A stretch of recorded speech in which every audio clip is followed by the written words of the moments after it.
εκδήλωση της εταιρείας EMCA από τη Νέα Υόρκη, σε συνεργασία με την Αμερικανική Λεγιώνα στην Ελλάδα. Και θέλω να ευχαριστήσω τον κύριο Κάτσο, τον πρόεδρο της οργάνωσης αυτής, γιατί χωρίς τη στήριξή του δεν θα είμαστε εδώ απόψε μαζί. Έχουμε 4 εξαιρετικούς ομιλητές. Εγώ δεν θα σας κουράσω για την 28η Οκτωβρίου. Απλώς θα σας πω ότι για μένα, πολύ λίγα λόγια, είναι μία από τις λίγες φορές, κατά δική μου άποψη, που οι Έλληνες ήταν μονιασμένοι, συμφωνήσαν σε κάτι. Και όλοι μαζί επιστρατεύτηκαν κάτω από την προτροπή του Ιωάννη Μεταξά. Δεν θα τον χαρακτηρίσω τίποτα άλλο, είναι κομμάτι της ελληνικής ιστορίας, μην το ξεχνάμε αυτό. Και αυτός εξέφρασε τότε το λαϊκό αίσθημα και οι Έλληνες δουλεύσαν μαζί, βέβαια μετά χωρίσανε, γίνανε το typical Greek way. Λίγα λόγια για την Αμερικανική Λεγιώνα. Ιδρύθηκε το 1919 στο Παρίσι και στην Ελλάδα το τμήμα της Λεγιώνας είναι από το 1927. Πάνω από 25.000 Ελληνοαμερικανοί υπηρέτησαν εθελοντές στις Αμερικανικές Ένοπλες Δυνάμεις στον Πρώτο Παγκόσμιο Πόλεμο και μετά πολλοί από αυτούς ήρθαν στην Ελλάδα λόγω της οικονομικής κρίσης στην Αμερική το 1929 και κάποια στιγμή η Λεγιώνα συνάδεγε πάνω από 3.000 μέλη στην Ελλάδα.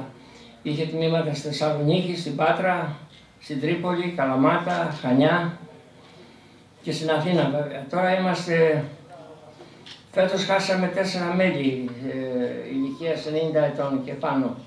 Εμείς συνεχίζουμε τέλος πάντων.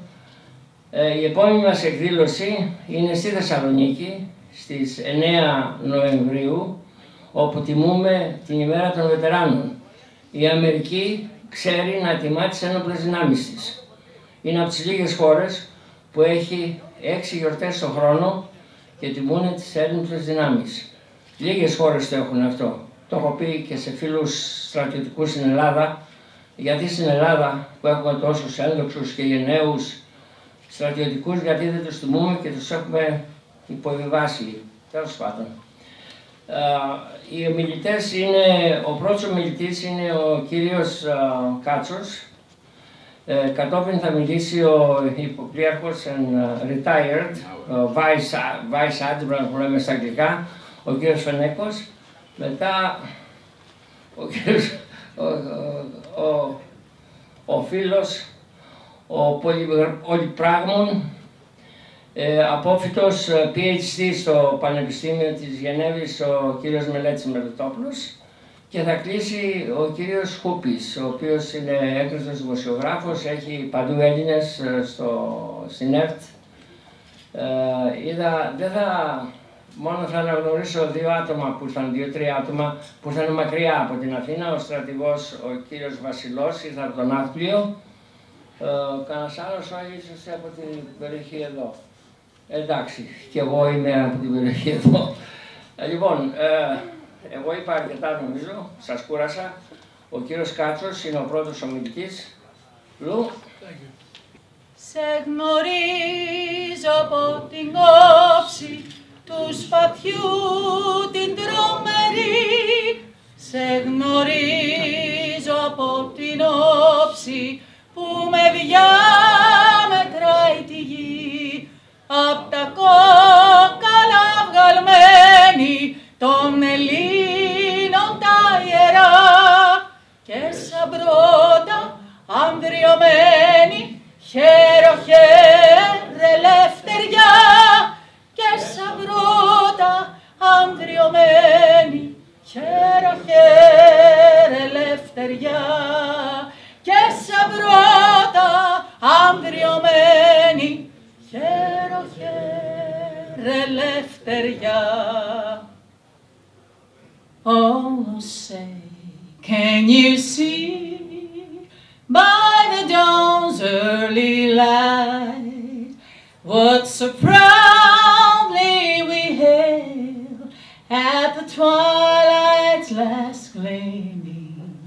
whose broad stripes and bright stars through the perilous fight all the ramparts we watched were so gallantly streaming, and the rockets' red glare, the bombs bursting in air, gave proof through the night that our flag was still there. Oh, say does that star-spangled banner yet wave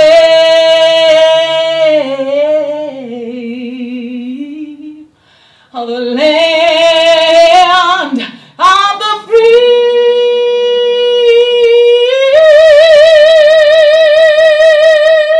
and the home of the brave.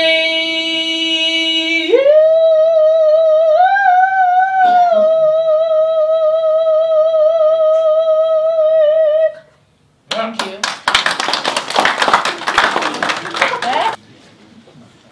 What was interesting is that she made an introduction, so I could have my presentation in English, which I'm going to do.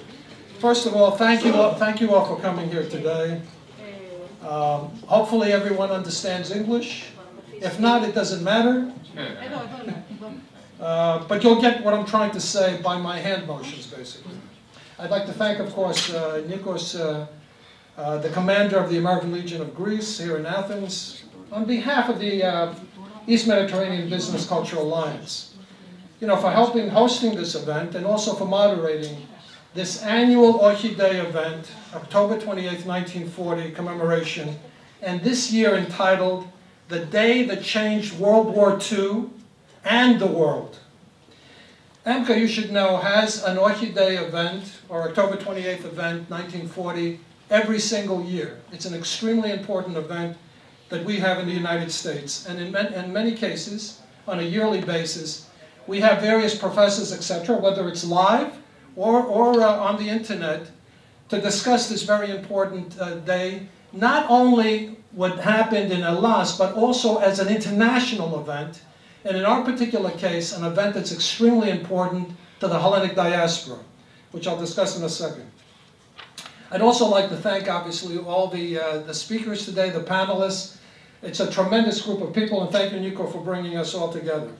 And of course, I'd like to thank you again for allowing me to speak on this pivotal event in world history, not only Hellenic history, but world history.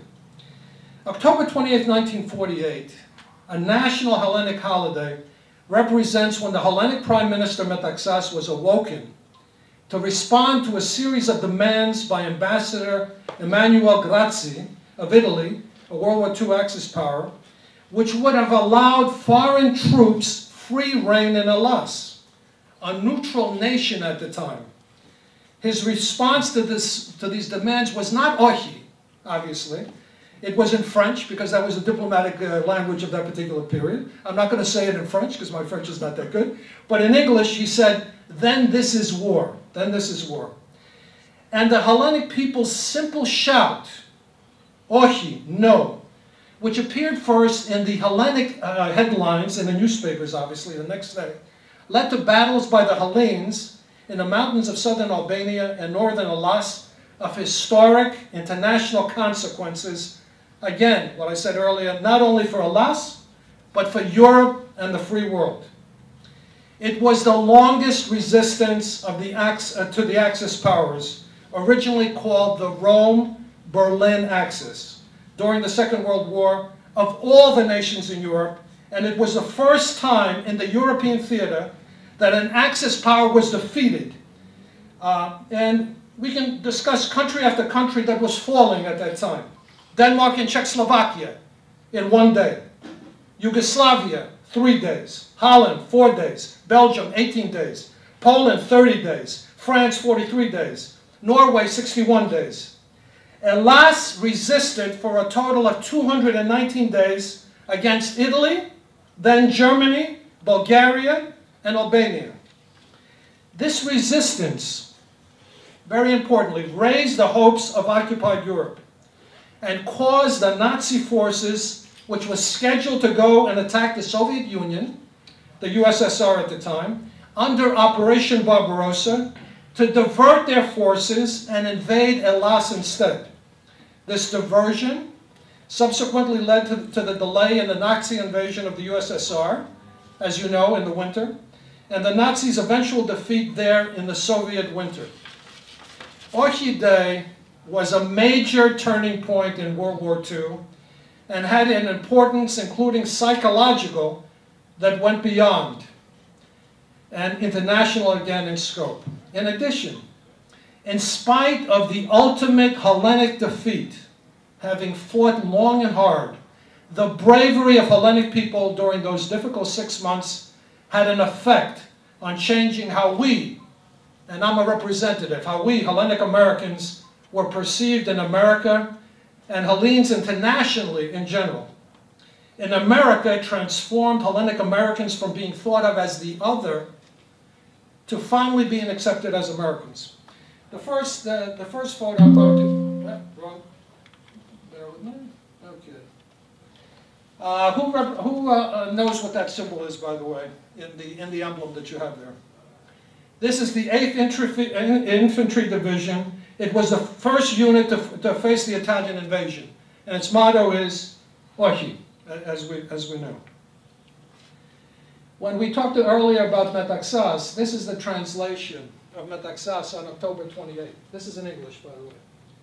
This is what he read, you know, when he announced it over the radio. And many of you have obviously know this in Greek, but this is very important for us in America. And look at the bottom. The struggle for all has begun. Okay, and you can read the Hellenic. In addition, this is the greetings that Metaxas sent to the United States of America on November the 4th. And as you can see, he talks about America, the cordial relations of what we have, but he also talked about the Hellenes, the Greeks in America, and the patriotic and loyal citizens of their new country, but also supporting the country that they came from, which is Elas. It is important, you know, just a little background, I think, for a lot of the audience. Many of you, obviously, who are in Elas know all the details of what happened, but I think it's very important for some of the Americans who are here to hear some of the details of the background leading to the war. And World War II began, obviously, in September 3rd, 1939, when there was the invasion of Poland. The original allies were really France, England, and Poland. When they invaded Poland, obviously, that's when the war started. And on June 10th, 1940, Italy declared war on the Allies. It is important to note, though, that in the late 1930s, the Hellenes had begun to build the Metaxas line opposite Bulgaria, because originally that's where they thought the issues would be, in particular as it related, obviously, to the Balkan Wars and all the rest of that. So they thought that there was going to be an invasion, really, through that particular area. And then they accelerated their defense preparations against the Italian attack from Albania. Following the annexation of Albania by Italy in April of 1940, relations between Italy and Elas deteriorated rapidly. The Hellenes were making defensive preparations for an Italian attack. No one should assume that the Hellenes did not prepare properly. That's why this event took place the way it did. And we should note one thing, as I read through these things, that the important thing is not so much Orchi Day, one day, because they could have said Orchi, and if things didn't turn out the way they were, it wouldn't be the important day and the national holiday it is for Elas. But it's those battles that took place in Albania and when the Germans also came down that made that day an important day. Because I was talking to somebody before and they said, well, some people, some educators are coming to say, well, you know, it was only one day. No, that was the important day. That was when they pulled the trigger. So in Italy, what was taking place at that time, tensions were mounting as a result of a continuous anti-Hellenic campaign in the Italian press, accusing the country, accusing Elas, of being a foreign puppet and tolerating British warships in its waters. Because don't forget, The British were also in the East Mediterranean. What happened? They darkened? No, he's trying to make No, I like the light. Let there be light. Okay. So Greece obviously did many things before Eichel Day. For example, their merchant marines were actually, when the rest of Europe was under occupation, they were the ones, Hellenic ships were the ones, the merchant marines that were bringing supplies into Europe from the United States and all other types of places. And during the war, 2/3 of the Hellenic fleet were destroyed, okay, during that particular time period. And one should note that that's why, a separate issue, that's why in America, when it came to Liberty ships, that's why they wanted in particular to give Hellenic ship owners ships, Liberty ships, because of what they did in the merchant marines during that particular time. So the Italian military forces started to harass before Eichel Day Hellenic forces with air attacks on naval vessels at sea. For example, in July of that year, they attacked a British patrol carrier off of Crete. And then when they were in the Dodekaniso, they went and they bombarded Greek warships in the harbor of Kissamos. On July 31st, Italian bombers attacked 2 Hellenic destroyers in the Gulf of Corinth and 2 submarines in Nafaktos. 2 days later, a Coast Guard vessel in Aegina. And of course, I can go on and on with all the things that Italy was doing, and Hellas, don't forget at that time, was a neutral power. But one of the biggest things that took place was on August the 15th of 1940. And everybody knows what August 15th is here in Hellas, the Dormition of the Theotokos. And that's when the Hellenic light cruiser Eli was sunk by an Italian submarine in Tinos Harbor. Go back. Bear with me.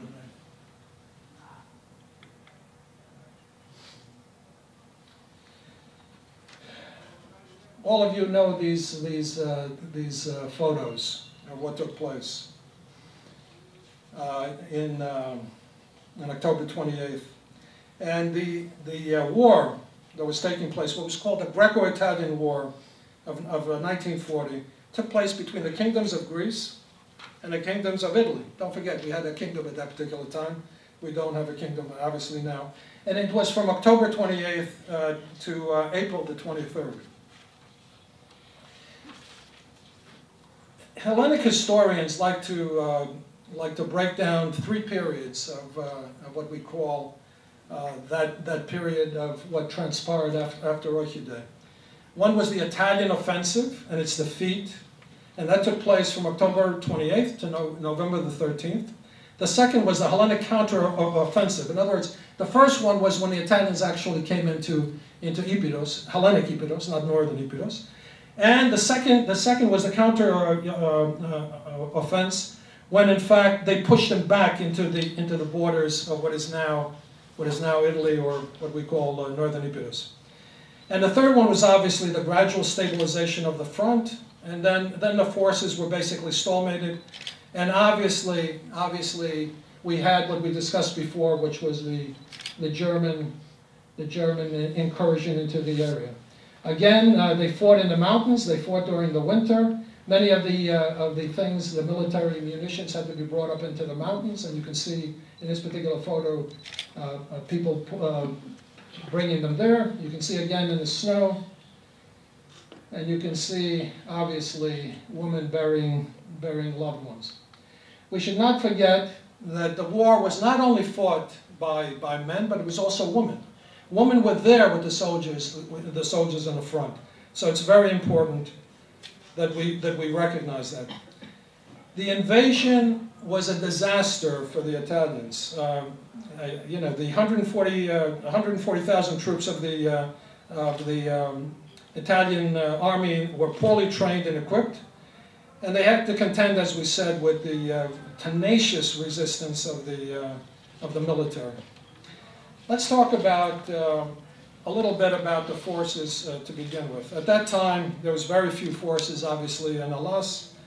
And we should know that all these circumstances that we talked about, including the invasion resulted in 154,000 casualties from all causes for the Italians and about 90,000 losses for the Hellenic military.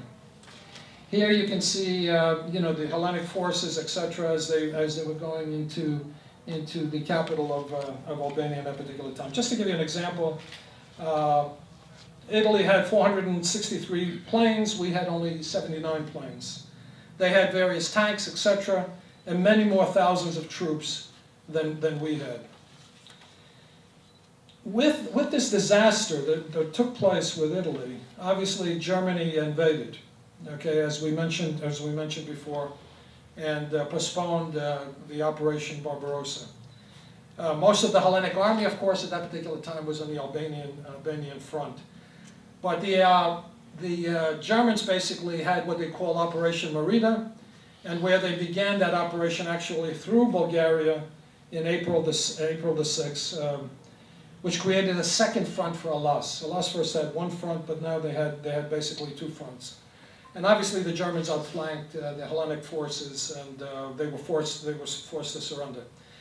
The Nazi Germans reached Athens in April the 27th, and the Hellenic southern shore in April the 30th. And obviously there was the battle of Crete that everybody knows about that took place.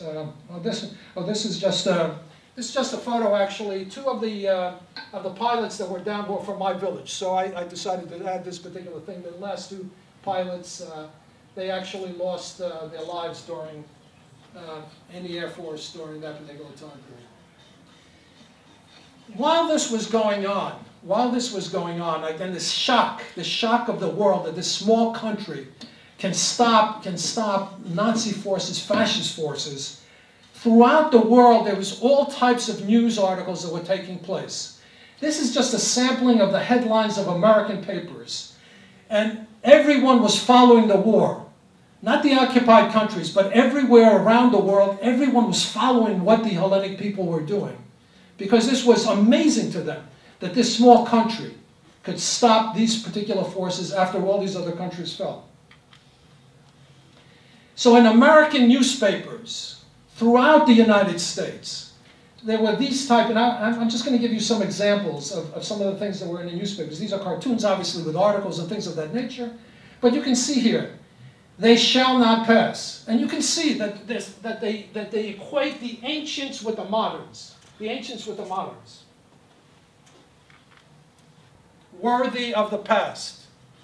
Continuous throughout the United States. This is only a small sampling. Hundreds of papers throughout the United States carried all these type of things during the war. A worthy sum. Again, in Thermopylae. Here we have the same battlefield. Thermopylae, 1941. Worthy of this one we showed before. Okay. Okay, here's the addition to an old masterpiece. Defense of Liberty. Battle of Marathon, Battle of Thermopylae, Battle of Albania. Greece will fight on. Authentic Greek masterpiece. Okay, Mussolini basically destroyed statue. Here we have the German threat, Benito hiding behind the Nazis. Okay, for home and country. Again, these things of just whatever they had, whether it was rocks, whether it was bullets, whatever they were. And again, down below is the newspapers that they came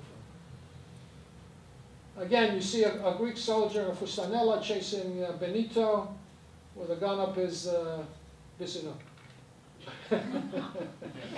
And again, we have the Nazis, Hitler, poised for Greece. The advance guard returns. When Greek meets Greek. When Greek meets Greek. The glory that was Greece, the glory that is Greece.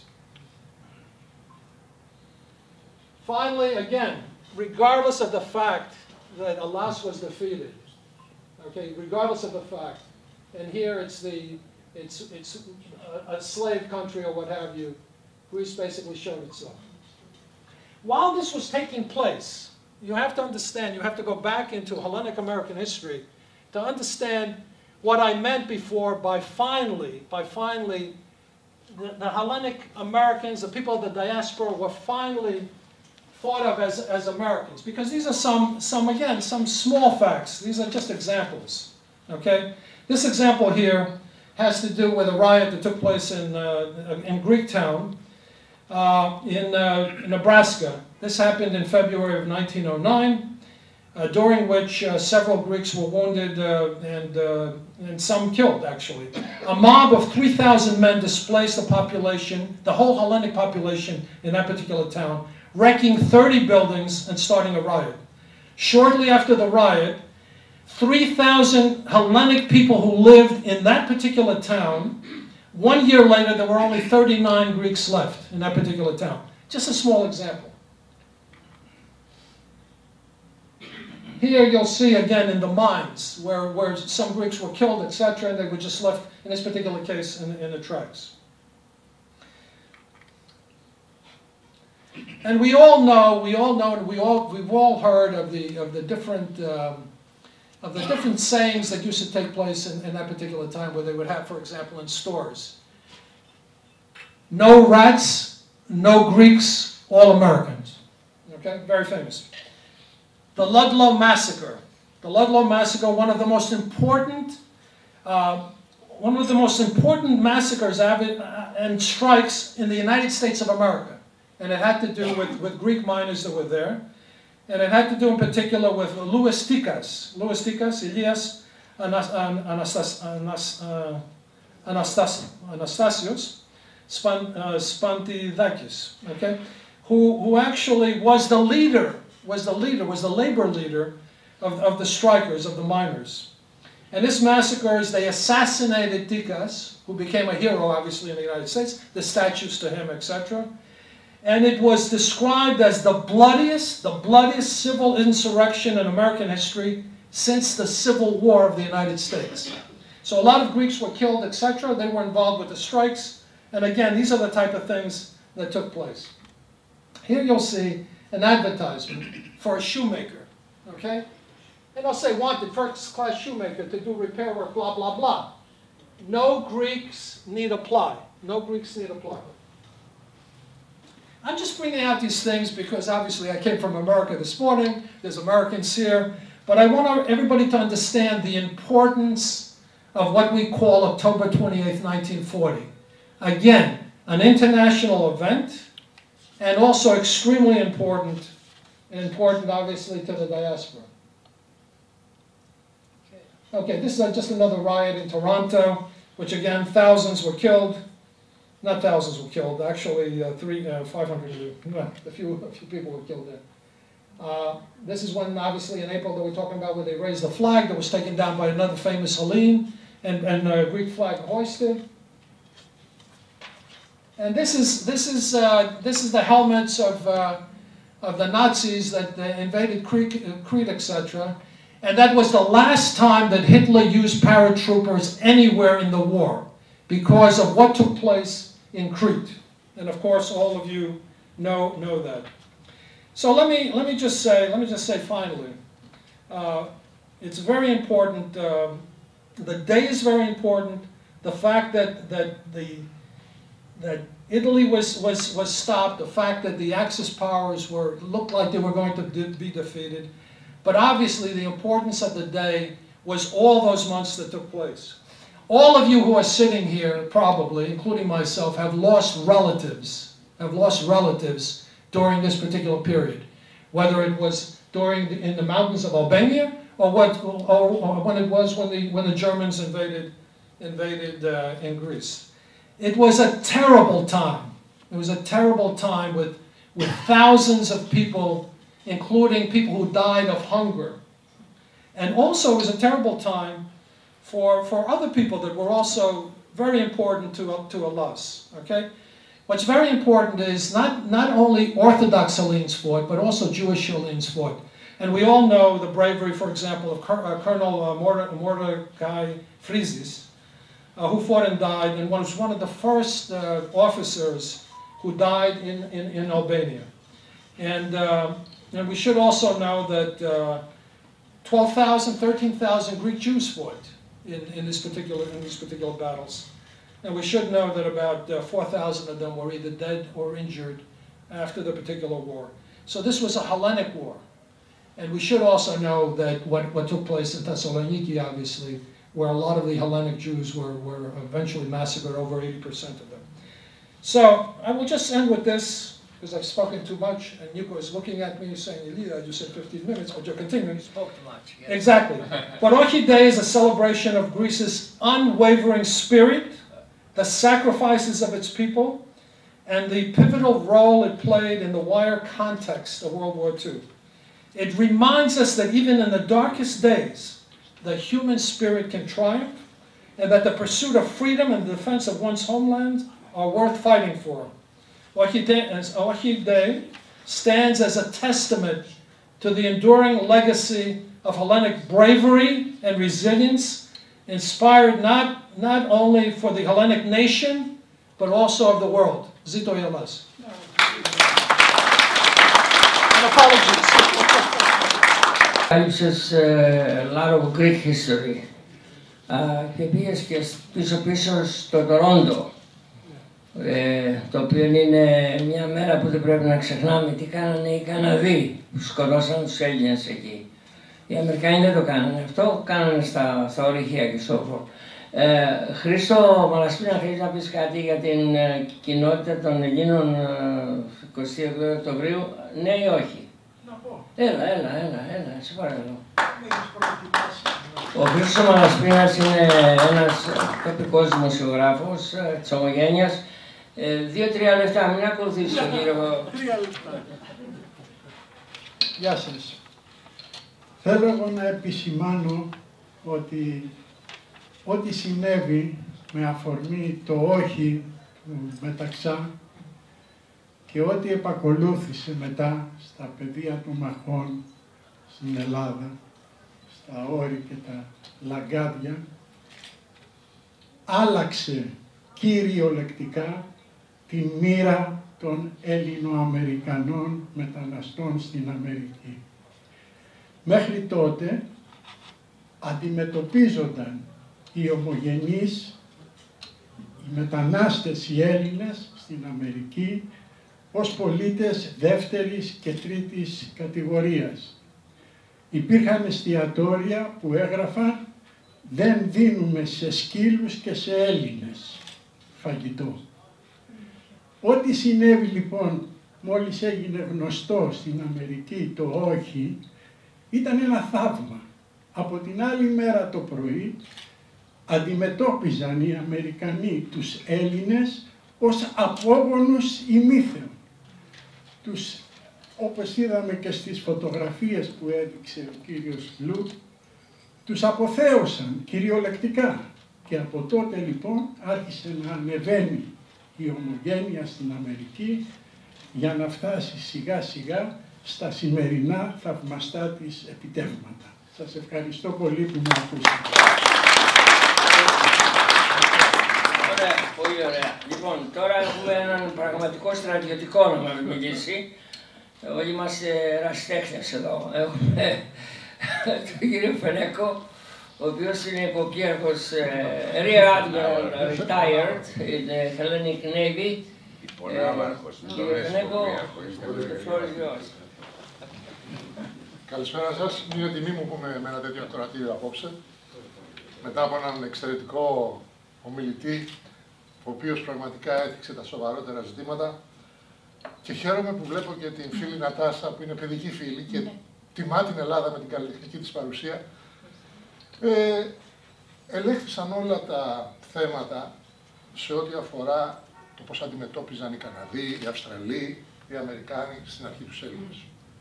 Ποιο ήταν το χαρακτηριστικό που άλλαξε τη μοίρα των Ελλήνων? Όχι μόνο οι οργανώσεις, οι ελληνικές που δημιουργήθηκαν, αλλά το ότι στόχευσαν να ενταχθούν οι Έλληνες στις αμερικανικές ένοπλες δυνάμεις.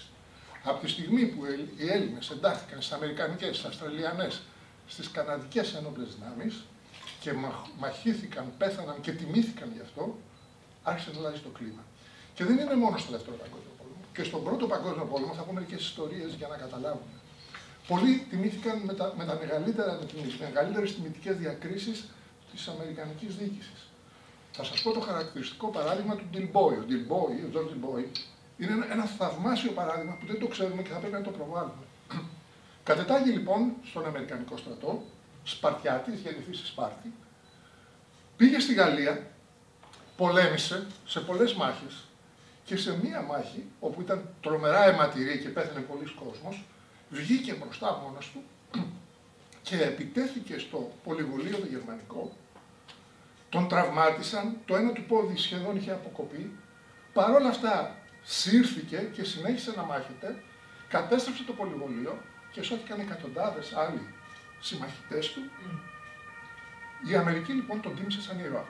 Τον μετέφεραν λοιπόν σαν αλσατά στη Σμύρνη που κατήγετο και τον έθαψαν με τιμές στην εκκλησία εκεί της Παναγίας που υπήρχε.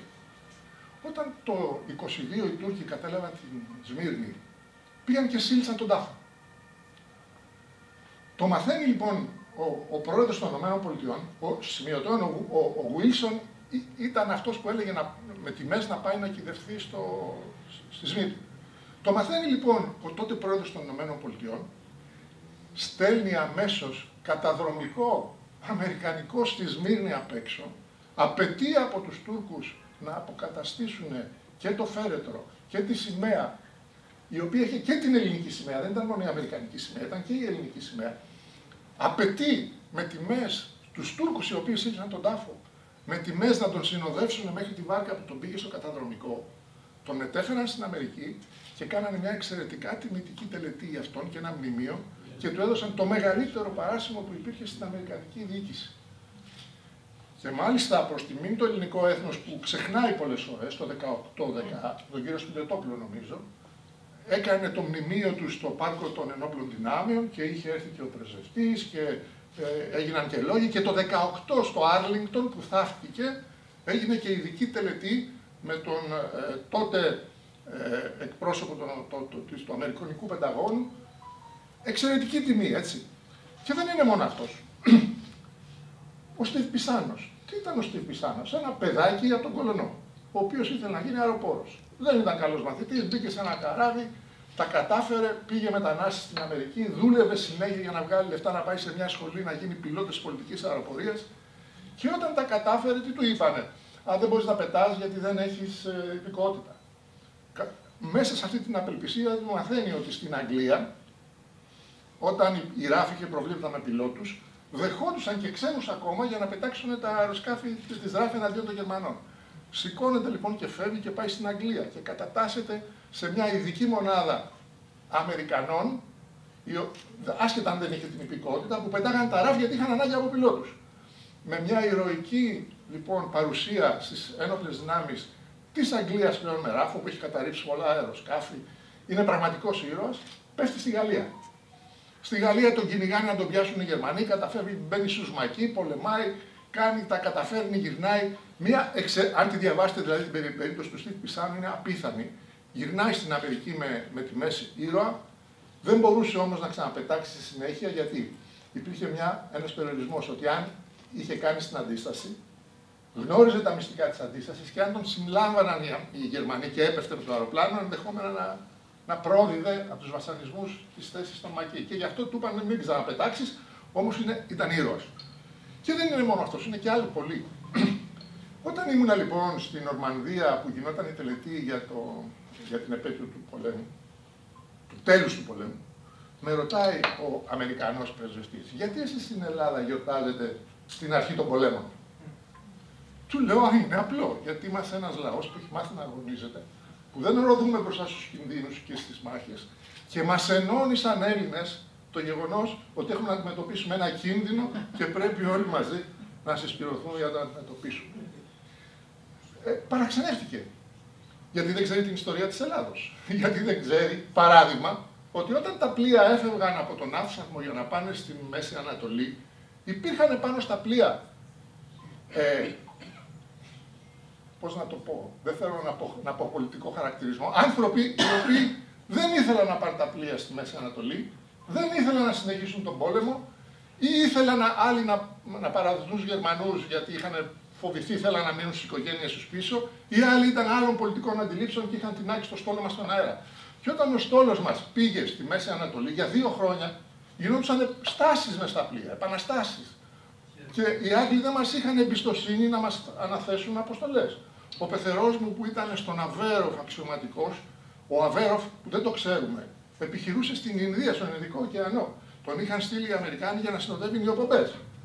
Και είχαν να αντιμετωπίσουν τέτοιου είδους τάσεις, όπου ευτυχώς κάποια στιγμή αποφάσισαν οι εχέφρονες και αυτοί που πραγματικά είχαν σωστό εθνικό φρόνημα και τους πιάσαν όλους, τους κλείσανε στα μπαλαούρα και ο στόλος μας άρχισε πλέον να αποκαθιστά τη φήμη του και να μετέχει με αξιώσεις. Και με τη μεγαλύτερη αξίωση το ζήτημα του Ανδρεία, που το ξέρουμε όλοι μας, έτσι.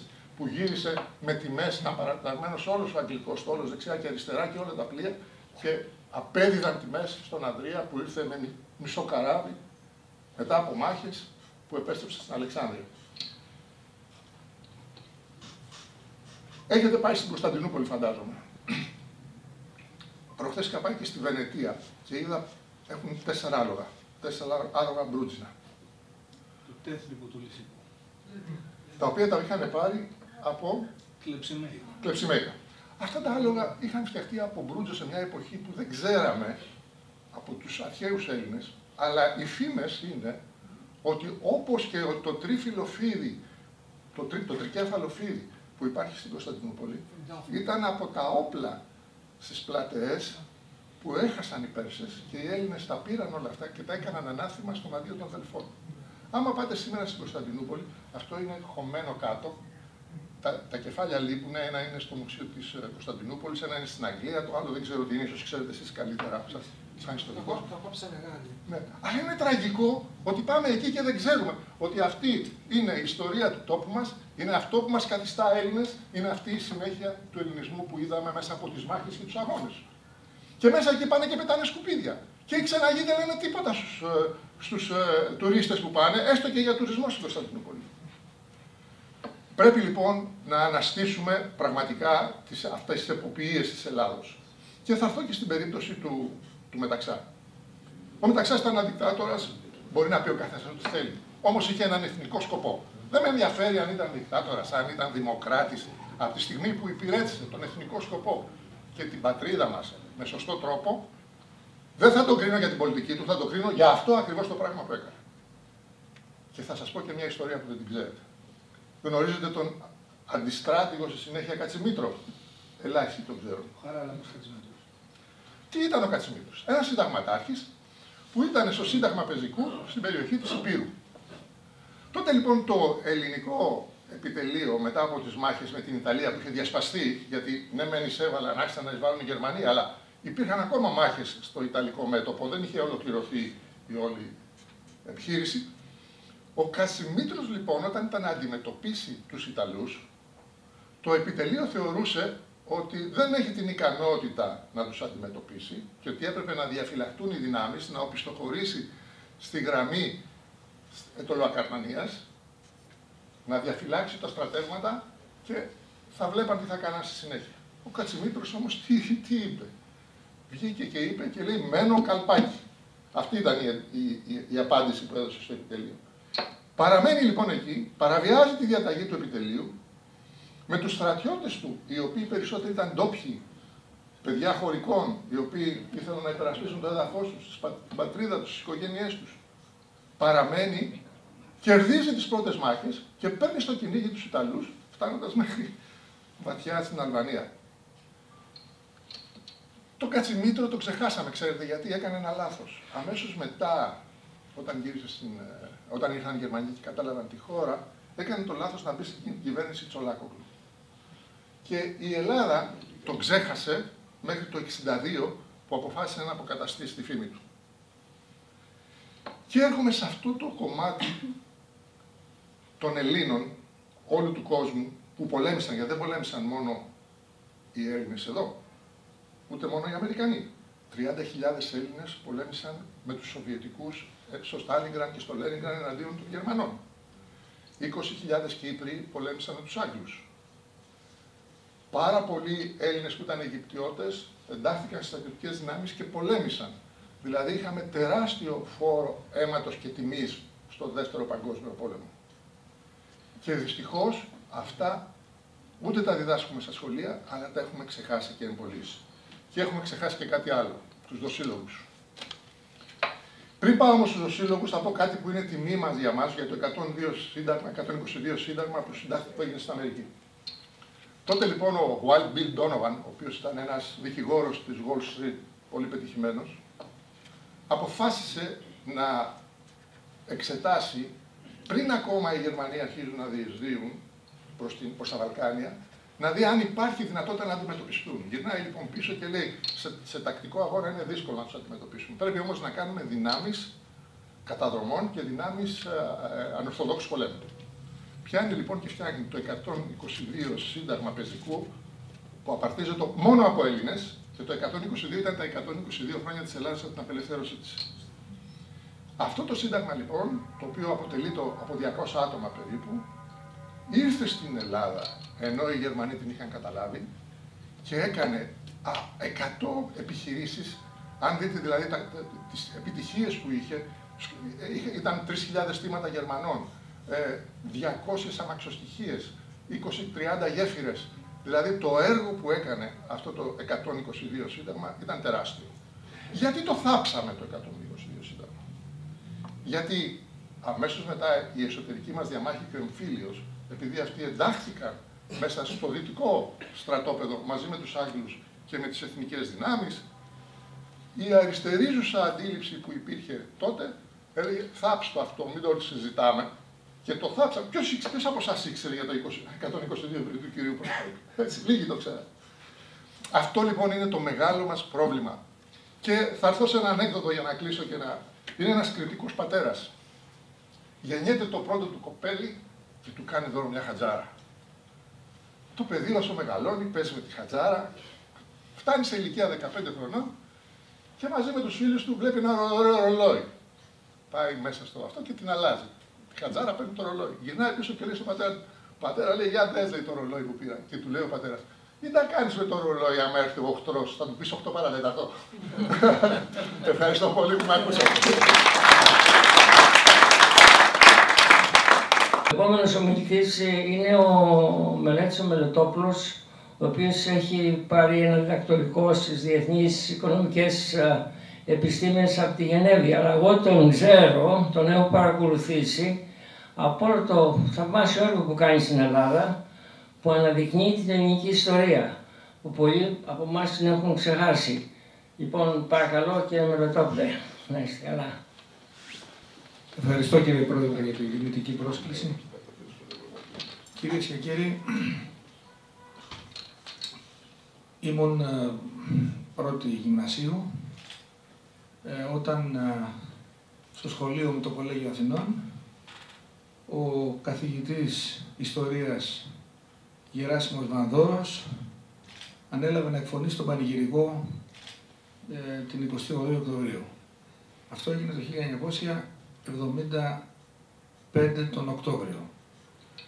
Και εκφωνώντας τον πανηγυρικό διατύπωσε την καινοφανή για εκείνη την εποχή άποψη ότι το όχι, είπε ο Βανδόρος, ήμουν μπροστά, τον άκουσα με τα αυτιά μου, δεν το είπε ο Ιωάννης Μεταξιάς, το είπε ο ελληνικός λαός.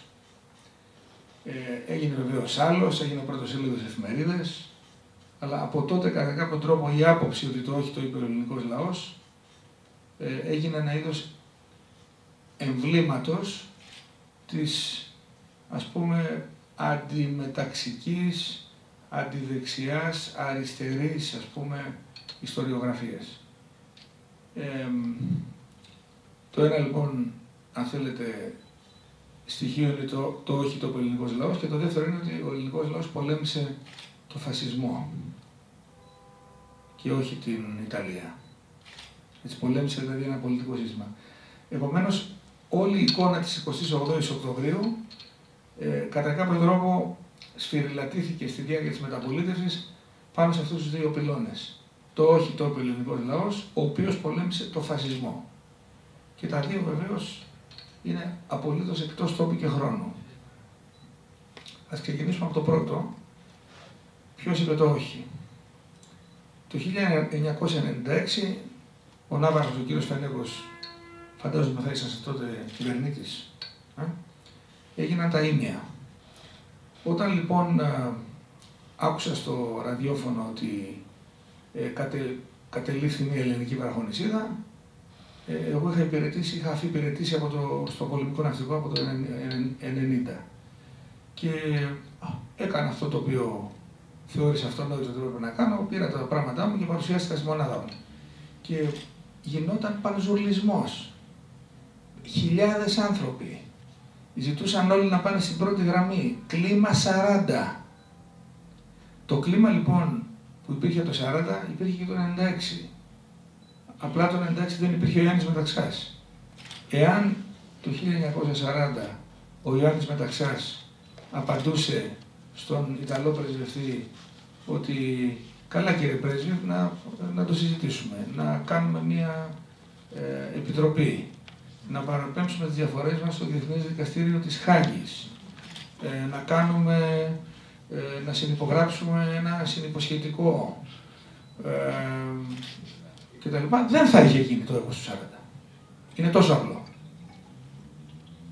Το έπος του 40 έγινε διότι ο Πρωθυπουργός Ιωάννης Μεταξάς είπε στον Ιταλό πρεσβευτή «Αλλό σελαγκέα».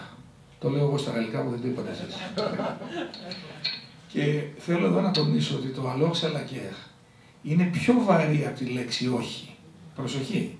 Διότι το «όχι», την άλλη μέρα βγήκε μια εφημερίδα και έγραψε με πηχαίωση του «όχι» και από τότε ας πούμε θεωρήθηκε ότι ο Μεταξάς είπε «όχι». Ο Μεταξάς δεν είπε «όχι». Είπε κάτι βαρύτερο. Είπε, δηλαδή πήγε ένα βήμα μετά το «όχι». Δεν είπε «όχι» και θα δούμε τι θα γίνει. Είπε ότι ξέρω τι θα γίνει με το «όχι», θα γίνει πόλεμος. Και αναλαμβάνω την ευθύνη του πολέμου. Το «αλλό σελαγκέα» είναι πολύ πιο προχωρημένο από την απλή άρνηση. Είναι και η ανάληψη της ευθύνης αυτού που συνεπάγεται η άρνηση. Που ήταν ο πόλεμος. Τώρα ο δεύτερος μύθος για το 40, ότι ο ελληνικός λαός πολέμησε το φασισμό, νομίζω και αυτός προέρχεται από την αριστερά. Στην ουσία θέλησε να δώσει ένα ιδεολογικό επίχρησμα, ας πούμε, στον πόλεμο. Δεν υπήρχε κανένα ιδεολογικό επίχρησμα, είτε η Ιταλία ήταν φασιστική, είτε ήταν δημοκρατική, είτε ήταν κομμουνιστική. Ήταν ένας εισβολέας και ο ελληνικός λαός πολέμησε τον εισβολέα. Πολύ απλά. Αυτή είναι αν θέλετε, η πραγματική διάθεση των ανθρώπων που πολέμησαν το 40.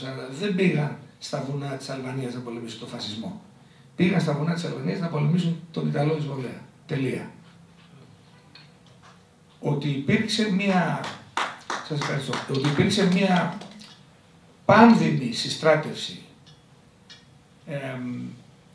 που πολύ ορθά είπατε ότι προηγουμένως, κύριε Πρόεδρε, ότι οι Έλληνες λίγες φορές στην ιστορία τους ήταν ενωμένοι και το 40 ήταν ενωμένοι, ότι υπήρξε μια πάνδημη συστράτευση, είναι πολύ μεγάλη επιτυχία του ίδιου του Μεταξά, ο οποίος, όπως ξέρετε, όταν έγινε πρωθυπουργός, αρχικά με την ψήφο εμπιστοσύνης 200 βουλευτών του Κοινοβουλίου, να μην τα ξεχνάμε αυτά, και στην ουσία το καλοκαίρι τον Αύγουστο κήρυξε δικτατορία διότι επέκει το κομμουνιστικό πραξικόπημα με έδρα στη Θεσσαλονίκη. Ήταν μεγάλη επιτυχία του Μεταξά, ο οποίος λοιπόν Μεταξάς τι έκανε, άρχισε να επαναφέρει στο στράτευμα αξιωματικούς που είχαν αποστρατευτεί το κίνημα του 1935 και σε άλλες φάσεις και να δημιουργεί ένα είδος εθνικής ενότητας καταρχήν μέσα σε ένοπλες δυνάμεις. Για τον Κατσιμήτρο, έχω να προσθέσω ένα στοιχείο σε αυτά τα ενδιαφέροντα που είπατε, ότι τον είχε στείλει ένα χρόνο πριν στο Καλπάκι, όπου ο Κατσιμήτρος έκατσε επιτόπου, ερεύνησε το έδαφος, τους λόφους, τα βουνά, τις πηλιές, τα περάσματα. Δεν έγινε το 40 τυχαία. Δεν ήταν δηλαδή μια έξαρση της στιγμής. Ο Μεταξάς λοιπόν πέτυχε να δημιουργήσει ένα αραγές εθνικό μέτωπο, αν και δικτάτορ. Μην ξεχνάτε ότι στα βουνά της Αλβανίας πολέμησαν ο Κωνσταντίνος Δεσποτόπουλος, ο Παναγιώτης Κανελόπουλος, ο Χαρίλαος Φλωράκης, ο Λάμπρος Κωνσταντάρας, ο Οδυσσέας Ελίτης, ο Γιώργος Σαραντάρης, δηλαδή όλη η ιντελιγκέντσια της εποχής, που ήταν κατά βάση αντιμεταξική, πολέμησε στα βουνά της Αλβανίας υπό την ηγεσία ενός δικτάτορα. Θέλω να σταθώ στο πρόσωπο του Μεταξά. Είχα γράψει προετών στο Huffington Post ένα άρθρο ποιος ήταν στην πραγματικότητα ο Ιωάννης Μεταξάς. Και ας πούμε είπα κάτι που κατά κάποιο τρόπο τάραξε ας πούμε τα ύδατα, γι' αυτό το άρθρο αυτό έγινε viral. Έγραψα ορισμένα πράγματα για τον Μεταξά που αποφεύγουμε να πούμε. Λοιπόν, παραδείγματος χάρη, ότι ο Μεταξάς δεν είναι ο μόνος που έκανε δικτατορία.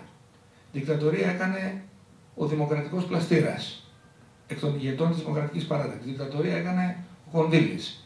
Δικτατορία έκανε ο Πάγκαλος. Δικτατορία προσπάθησε να κάνει ο Ελευθέριος Βενιζέλος το 1935 και απέτυχε παταγωδός.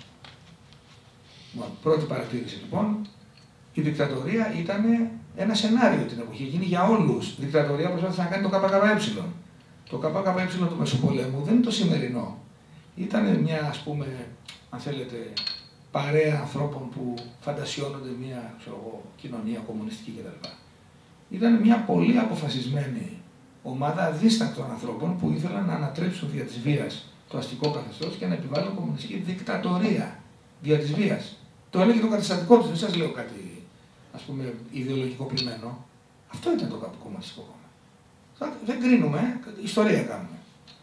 Λοιπόν, επομένως, η βίαιη κατάληψη της εξουσίας ήταν στην ημερήσια διάταξη όλων των πολιτικών παρατάξεων. Πρώτη παρατήρηση για το Μεταξά. Δεύτερη παρατήρηση για το Μεταξά. Ο Μεταξάς υπήρξε ένας από ο σημαντικότερος αναμφισβήτητα στρατηγικός εγκέφαλος στην Ελλάδα του 20ου αιώνα, μακράν, και ένας από τους σημαντικότερους της εποχής του διεθνώς. Έχω βρει τη μαρτυρία που θεωρείται αστικός μύθος, αλλά εγώ έχω βρει τη μαρτυρία για το ουδέν πρόβλημα άλλη για τον Ιωάννη Μεταξά, διότι το είπε ένας πρόσωπος στρατηγός στον νεαρό Ιωάννη Θεοδωρακόπουλο, όταν σπούδασε στη Χαϊδελβέργη, σε ένα πάρτι, και ο Θεοδωρακόπουλος το γράφει στο αγαπημένο μου Χαϊδελβέργη τα προμονήματά του, ότι συνάντησα τον Γερμανό στρατηγό τάδε και μου είπε ότι ήταν συμφοιτητής του Μεταξά και του είπε ότι όταν ήταν στην Ρωσική Ακαδημία Πολέμου στο Βερολίνο, πράγματι οι συμφοιτητές του είχαν κρεμάσει μια ταμπέλα που έλεγε δεν πρόβλημα, γιατί έλυνε όλα τα τεχνικά προβλήματα, έβρισκε μια λύση. Ήταν μια στρατηγική ιδιοφυΐα. Λοιπόν, να πούμε και το εξής. Αυτόν επέλεξε για υπασπιστή του ο Ελευθέριος Βενιζέλος. Αυτόν έστειλε ο Βενιζέλος στο Βουκουρέστι να συντάξει τη συνθήκη του Βουκουρεστίου. Αυτόν έστειλε στο Λονδίνο για τη συνθήκη του Λονδίνου, με τις οποίες τελείωσαν οι δύο Βαλκανικοί πόλεμοι. Λονδίνο, Βουκουρέστι μετά.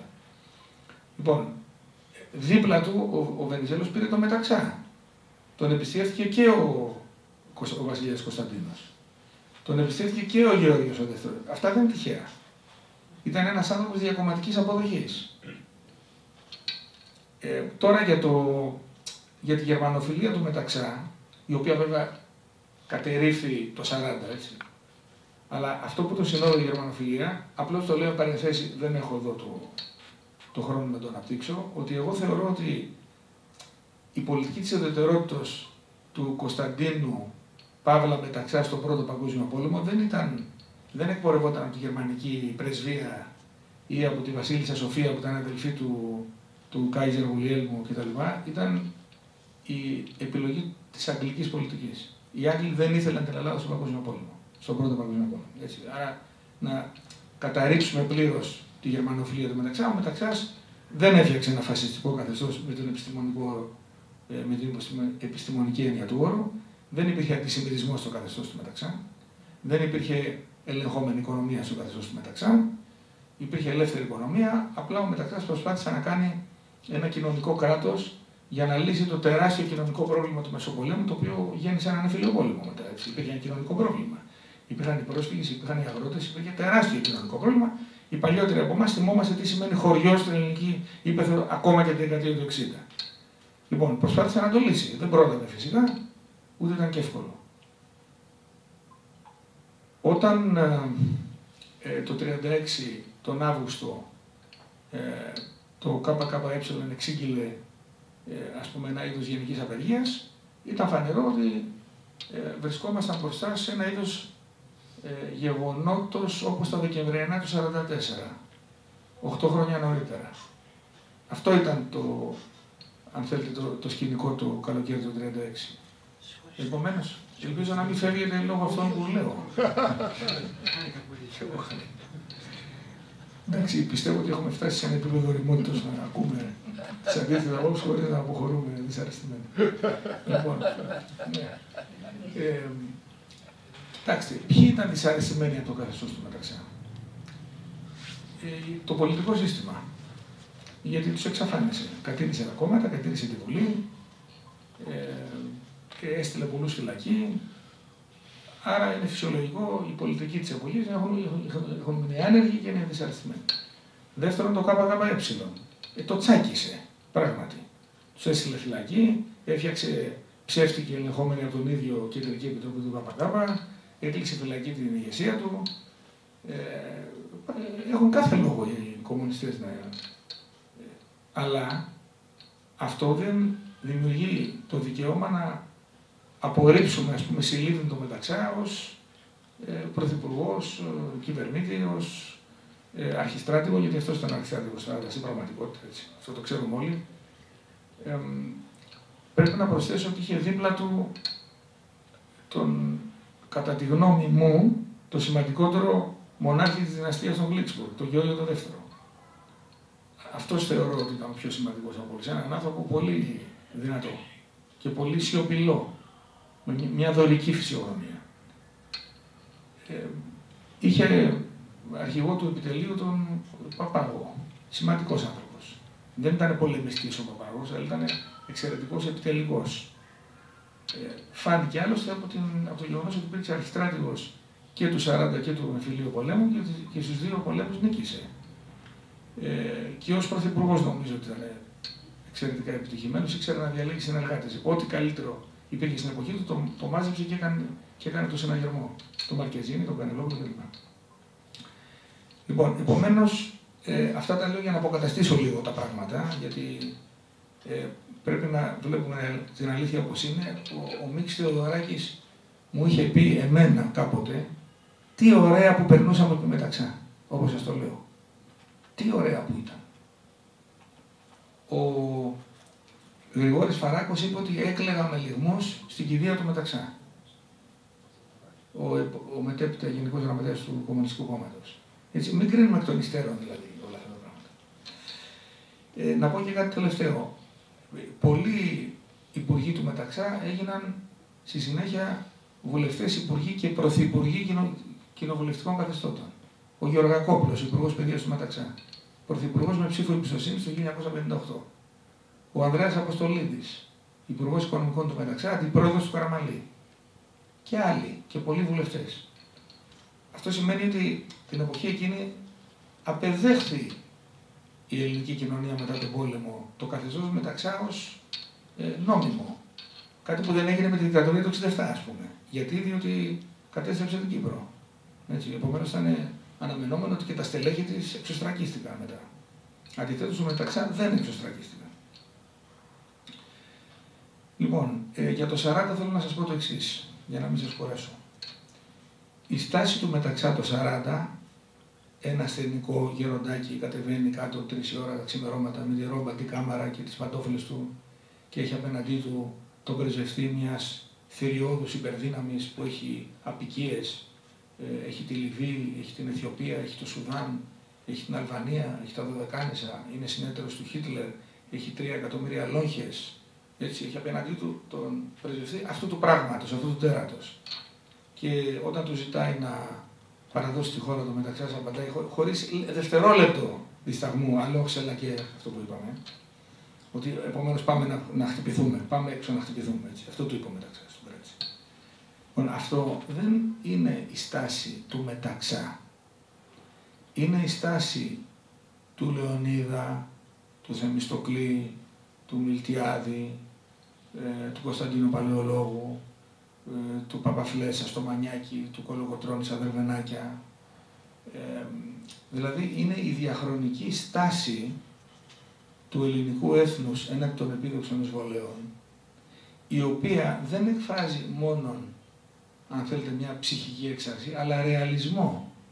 Διότι ο μόνος τρόπος να υπάρξει αυτό το έθνος σε αυτόν τον ξηρό βράχο στον οποίο κατοικεί, βαλόμενο πανταχώθεν από την εποχή του Ομήρου, ο μόνος τρόπος είναι η αδιαλλαξία, δεν είναι η διαλλακτικότητα, δεν είναι ο κατευνασμός, δεν είναι το Διεθνές Δικαστήριο της Χάγης, δεν είναι η Επιτροπή Αποστολίδη, δεν είναι ο διάλογος, είναι η αδιαλλαξία.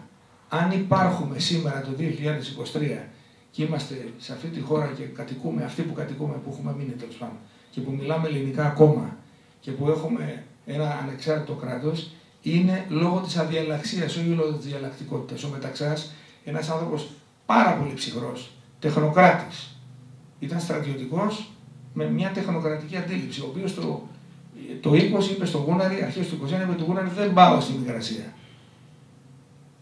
Γιατί θα χάσουμε. Τεχνοκράτης ήταν. Δηλαδή η απάντησή του λοιπόν στον Κράτσι δεν είναι μια απάντηση απλώς μιας πατριωτικής συνείδησης. Είναι η απάντηση η οποία ερείδεται στην πλήρη επίγνωση ότι τα όχι της ελληνικής ιστορίας είναι ο μόνος τρόπος να υπάρξει στο μέλλον Ελλάς. Και το λέω αυτό διότι η χώρα μας βρίσκεται και σήμερα σε ένα σημείο καμπής και θα κληθεί η γενεά μας να αποφασίσει εάν θα πει ξανά ένα όχι ή αν θα κατεβάσει τα σόβρα και θα τα παραδώσει όλα. Λοιπόν, εάν αποφασίσουμε να το συζητήσουμε, η επόμενη γενιά δεν θα έχει πατρίδα. Ο μόνος τρόπος να υπάρξουμε είναι ένα νέο όχι. Και για να το απαλύνω λίγο, γιατί βάρη πράγμα το όχι βέβαια, έτσι, έχουμε παιδιά, δεν είναι απλό πράγμα. Αυτή τη στιγμή η Ελλάδα έχει ένα τεράστιο σύμμαχο, την Τουρκία, η οποία αποφάσισε να πετάξει τη λεοντή του δίθεν συμμάχου της Δύσης και να αποκαλύψει το πραγματικό της πρόσωπο, του Μογγόλου, ο οποίος θέλει να ηγηθεί των ορδών των Αράβων της Ανατολής. Και έχει σταθεί απέναντι στην Αμερική, στην Ευρώπη, στη Δύση. Αυτή είναι ο σύμμαχός μας και εμείς δεν έχουμε λόγο από εδώ και πέρα να φοβόμαστε ότι οι ξένοι θα τηρήσουν μια πολιτική, δεν θα καμία πολιτική θα τηρήσουν ξένοι. Αυτοί που αποδίδουν στους ξένους, ας πούμε, την πίεση που ασκείται στην ελληνική κυβέρνηση, σε όλες τις ελληνικές κυβερνήσεις να προβούν σε παραχωρήσεις στην Τουρκία, ψεύδονται. Η μόνη βαθύτερη αιτία που το ελληνικό πολιτικό σύστημα έχει τηρεί αυτή την πολιτική κατευνασμού έναντι της Τουρκίας είναι η δική του δειλία και τίποτε άλλο. Θα ελεγχθεί από την Τουρκία. Φυσικά και οι Ισραηλινοί, οι οποίοι αυτή τη στιγμή βασίζονται στην Κύπρο και στην Ελλάδα, με τίποτα δεν θέλουν η Τουρκία να αποσπάσει μέρος της ελληνικής εθνικής κυριαρχίας. Καμία δυτική χώρα αυτή τη στιγμή δεν θα ήθελε η Τουρκία να επεκταθεί εις βάρος Ελλάδος. Ποιος τρελάθηκε να δεχθεί την αποστρατικοποίηση των νησιών του Αιγαίου? Ούτε οι Αμερικανοί το θέλουν, ούτε οι Γάλλοι το θέλουν, ούτε οι Άγγλοι το θέλουν, ούτε οι Ισραηλοί το θέλουν, κανείς δεν το θέλει. Αν εδώ στην Ελλάδα έχουμε ορισμένους δημοσιολόγους και πανεπιστημιακούς και τα λοιπά, οι οποίοι κηρύσσουν την αποστρατικοποίηση, έχω διαβάσει στα νέα που ορθογραφώ εδώ και πολλά χρόνια, έχω διαβάσει ανοιχτά τέτοιου είδους απόψεις, έτσι. Αυτό δεν προκύπτει από κάποια διεθνή πίεση. Μην τα πιστεύετε αυτά. Η δειλία και η ανανδρεία οδηγούν τη σκέψη στην προδοσία και όχι ξένη πίεση.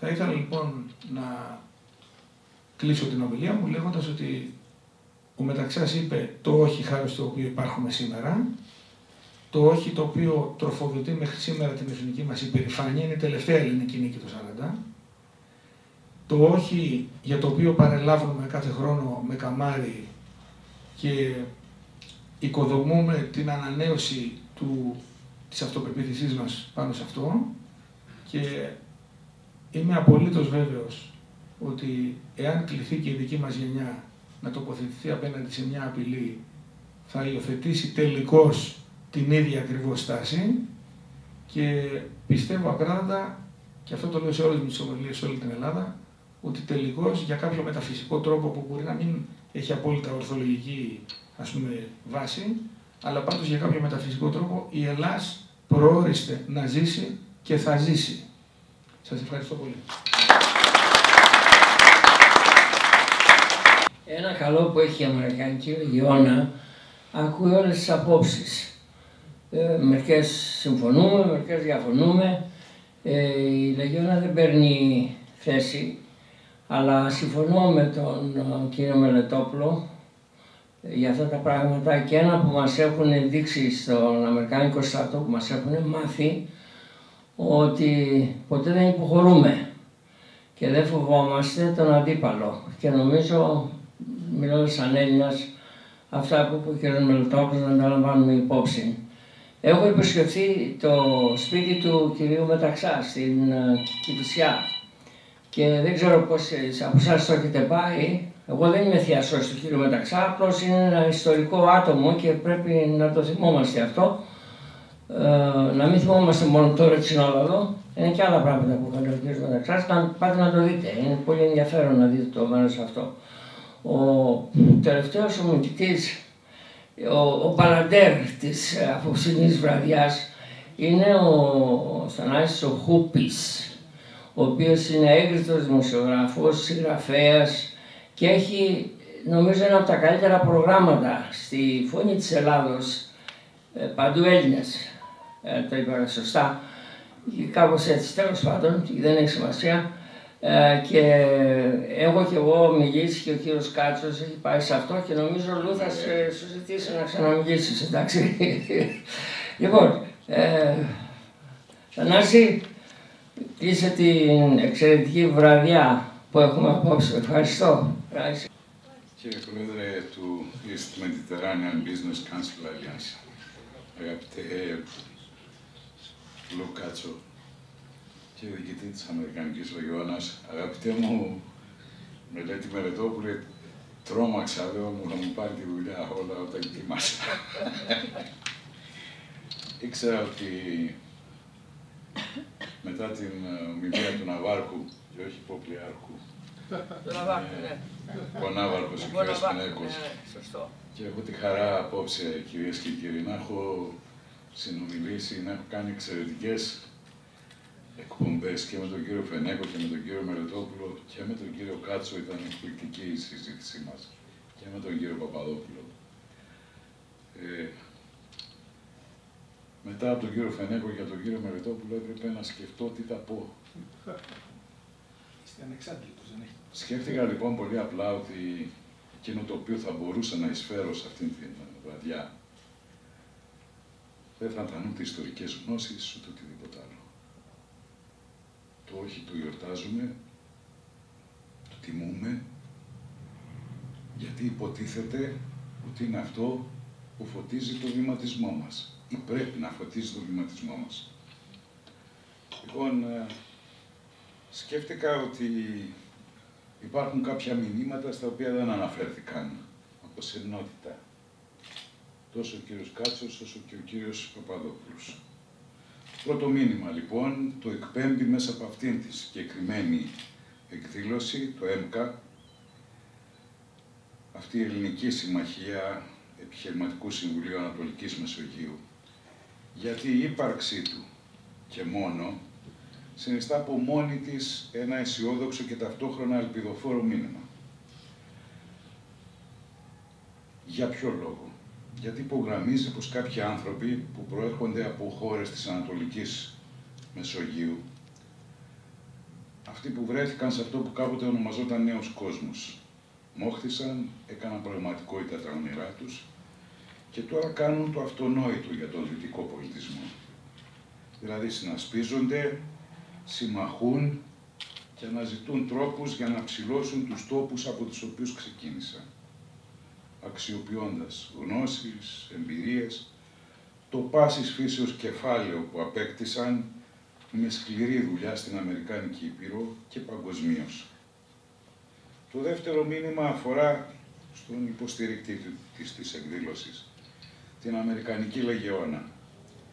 Ένα φορέα που γνωστοποιεί τα τελευταία χρόνια στην πλειονότητα των Ελλήνων που την αγνοούν μια πραγματικότητα η οποία αυξάνει την υποχρέωση τόσο τη δική μας όσο και των Ηνωμένων Πολιτειών σε ό,τι αφορά την αντιμετώπιση των προκλήσεων κάθε εποχής και ειδικά εποχών όπως αυτή που βιώνουμε, που είναι εξαιρετικά ταραγμένη. Το τρίτο μήνυμα που αφορά από το θέμα της εκδήλωσης. Το όχι που αντέταξε ο ελληνισμός, η ηγεσία και λαός σε μια ηταμή απέτηση ενός συνασπισμού του χθες που επιδίωξε δια των όπλων την παγκόσμια κυριαρχία. Και είναι αυτονόητο ότι η επιλογή και μόνο των διοργανωτών να υπομνήσουμε απόψε κάποια από τα χιλιάδες αξιοπρόσεκτα συμπεράσματα εκείνου του όχι έχει διπλό συμβολισμό.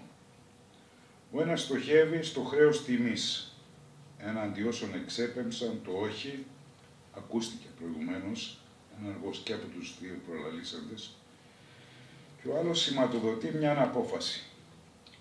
Να μην επιτραπεί ποτέ και σε κανέναν να επιδιώξει την υποδούλωση της ανθρωπότητας ή ενός σημαντικού τμήματός της σε δυνάμεις που ελάβνονται από ψυχοπαθολογική μεγαλομανία, ανάμεικτη με ιδεολογικές κατασκευές και θρησκευτικές δοξασίες που αντιστρατεύονται το δικαίωμα της ανθρωπότητας στην ειρηνική συμβίωση, που είναι προϋπόθεση ευημερίας και προόδου, χωρίς διαχωρισμούς και εξαιρέσεις.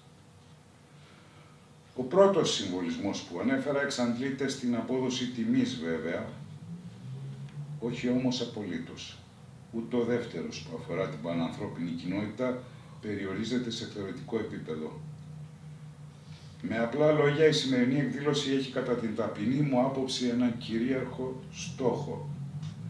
Να ανιχνεύσει, αν είμαστε έτοιμοι να μιμηθούμε ως Έλληνες, εκείνους τους προγόνους μας που έδωσαν υπόσταση στο όχι και ταυτόχρονα να ψηλαφίσει σήμερα με τρόπο που θα αναδείξει εκείνα που ομοιάζουν με την ιστορική περίοδο που τιμούμε σε εθνικό αλλά και σε παγκόσμιο επίπεδο.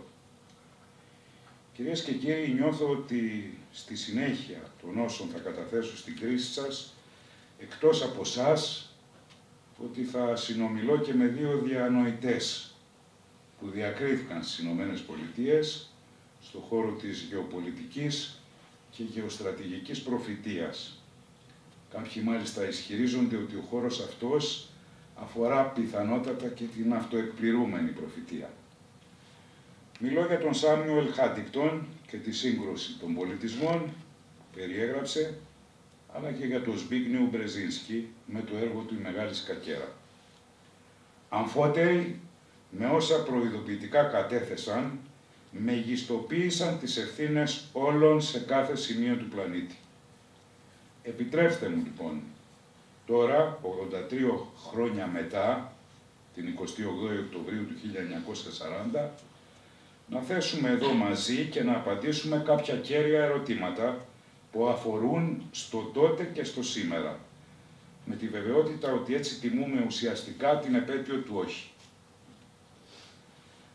Τι είχαμε αρχικά στον κόσμο από τα 1930, διαδοχικά, κάποιες εισβολές. 1931 η Ιαπωνία καταλαμβάνει την Κινεζική επαρχία της Μαντζουρίας. Το 1936 η Ιταλία καταλαμβάνει την Αιθιοπία. Επίσης το 1936 η Γερμανία καταγγέλει τη συνθήκη των Βερσαλιών του Πρώτου Παγκοσμίου Πολέμου. Καταλαμβάνει και τη Ρινανία. Το 1938 η Γερμανία καταλαμβάνει την Αυστρία. Απειλεί με πόλεμο την Τσεχοσλοβακία για κατάληψη επικαλούμενη, προσέξτε, τη γερμανική μειονότητα της συγκεκριμένης χώρας. Η Δύση ακολουθεί πολιτική κατευνασμού. Δέχεται την προσάρτηση της Δυτικής Τσεχοσλοβακίας και τότε μπαίνει υπό γερμανική προστασία και η υπόλοιπη περιοχή, δηλαδή η Σλοβακία, η Ανατολική Τσεχοσλοβακία. Τον Αύγουστο του 1939 Χίτλερ και Στάλιν συμφωνούν για τον διαμοιρασμό της Πολωνίας όποτε προκύψει πόλεμος. 1η Σεπτεμβρίου γίνεται πράξη. Σε κοινωνικό και παγκόσμιο επίπεδο η ανθρωπότητα βιώνει τις συνέπειες μιας οξύτατης οικονομικής κρίσης, αυτής του 1929. Το σκηνικό έχει διαμορφώσει ήδη κράτη προτεκτοράτα και κράτη πελάτες στην Ευρώπη και την ευρύτερη περιοχή, αλλά και κάποια κράτη μαριονέτες όπως η Αλβανία. Συγκρατήστε τα όλα αυτά, θα μας χρειαστούν για τη συνέχεια, για το σήμερα. Υπάρχει και η χωρία κάποιων πρόθυμων κρατών, όπως η Βουλγαρία, η Ρουμανία, η Ουγγαρία, αυτή που ονομάζουμε σήμερα Κροατία, και είναι μια περιοχή στο μόρφωμα που διαμόρφωσαν οι μεγάλες δυνάμεις και το ονόμασαν Ιουγκοσλαβία στον προηγούμενο πόλεμο. Πάμε να δούμε εντάχει τι έχουμε σήμερα. Παγκόσμια οικονομική κρίση εδώ και αρκετό καιρό. Υπό συνθήκες διαχείρισης υποτίθεται, μετά το σοκ της Lehman Brothers. Έναν ακήρυκτο εισέτη πόλεμο, αλλά πάρα πολύ σκληρό για τους δρόμους του εμπορίου, για τις πηγές και τους δρόμους της ενέργειας. Σε επίπεδο εισβολών, τι έχουμε? Η υπόθεση της Τσεχοσλοβακίας, αν θέλετε και της Πολωνίας, βρίσκεται σε εξέλιξη εδώ και λίγα χρόνια. Στην Κριμαία από το 2014 και εδώ και 2 χρόνια στην Ανατολική Ουκρανία. Περιορίζεται το κακό εκεί? Όχι. Στην Ανατολική Μεσόγειο η Τουρκία έχει εισβάλει στη Βόρεια Συρία, στο Βόρειο Ιράκ, έχει ισοπεδώσει τον αρμενικό θύλακα του Αρτσάχ και απειλεί να ενώσει τον θύλακα του Ναχιτσεβάν με το Αζερμπαϊτζάν, καταπίνοντας το κομμάτι της Αρμενίας που παρεμβάλλεται ανάμεσά τους. Και είπα η Άγκυρα, γιατί η Άγκυρα λειτουργεί δια του Μπακού. Και το σοβαρότερο, εδώ και 50 χρόνια η Τουρκία κατέχει το 40% του κυπριακού εδάφους, το οποίο επικίζει συστηματικά. Τι άλλο έχουμε? Τη σταδιακή διαμόρφωση ενός άξονα ανάμεσα στη Μόσχα, το Τεχεράνι, το Πεκίνο, την Άγκυρα και στο βάθος 2 άγνωστους χ, Γερμανία και Ηνωμένο Βασίλειο. Θα εξηγήσω για ποιο λόγο άγνωστη χ και τούτη τη στιγμή. Της μειονότητας σε κοινότητα και σε συνεταίρο. Και είδαμε την εξέλιξη. Ποια ήταν? Το κάνει αυτό χωρίς την γνώση της Ουάσιγκτον. Αφελής, θέλοντας να προσφέρει, μπαίνει στη διαδικασία, είπε κάτι ο Ναύαρχος νωρίτερα, αλλά τα άφησε στη μέση. Μπαίνοντας στη διαδικασία να στείλει τον Πολ Πόρτερ στην Αθήνα, να κάνει μια έκθεση προς τον Τρούμαν για να ξεκινήσει η διαδικασία του σχεδίου Μάρσαλ.